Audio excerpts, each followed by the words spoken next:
Find out what happened in 2019 Toronto's real estate market and why I'm worried about 2020.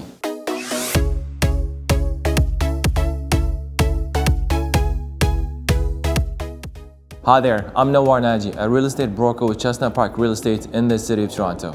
2019 ended up with 87,825 sales, which is approximately the same level as 2013, with the average price at 819,000, just under the highest level of 2017 when it was at 822,000. Here are two things you need to know from a macro level.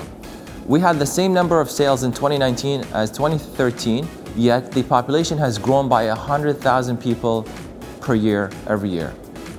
The second thing is the active and new listings, so the supply of homes for sale has been declining since August 2019, a single-digit decline, and then accelerated into a double-digit decline for the months of October, November, and December. So less and less supply has been coming onto the marketplace for the last half of 2019.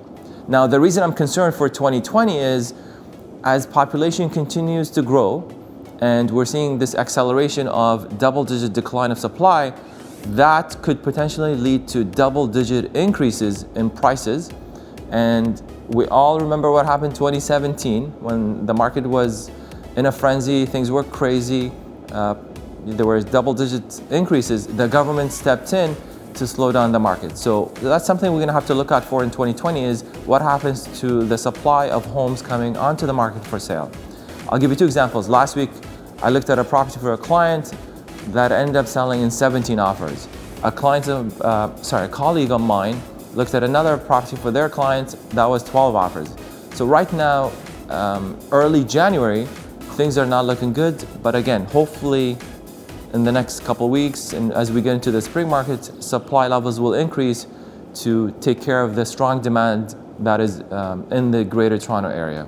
At the end of the day, the GTA's problem will continue to be supply because we have population growth, we have jobs, but we just don't have enough supply. And the government, again, I commend them for putting the stress test. I thought that was a good move.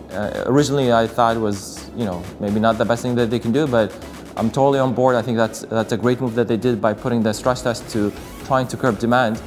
But they can do all these things on the demand side. But at the end of the day, we need more supply and having more homes completed, more options available for the population and job growth is really the only way that will balance out the market. So it will be interesting to see what happens over the next, this year and moving forward, if the supply levels and more homes will be built to accommodate the increased population and the strong demand in the Greater Toronto area. If you're looking to jump in or out of the market, please feel free to reach out. I'd be more than happy to help. Last but not least, make sure you like, comment, and subscribe. And until next time, happy investing.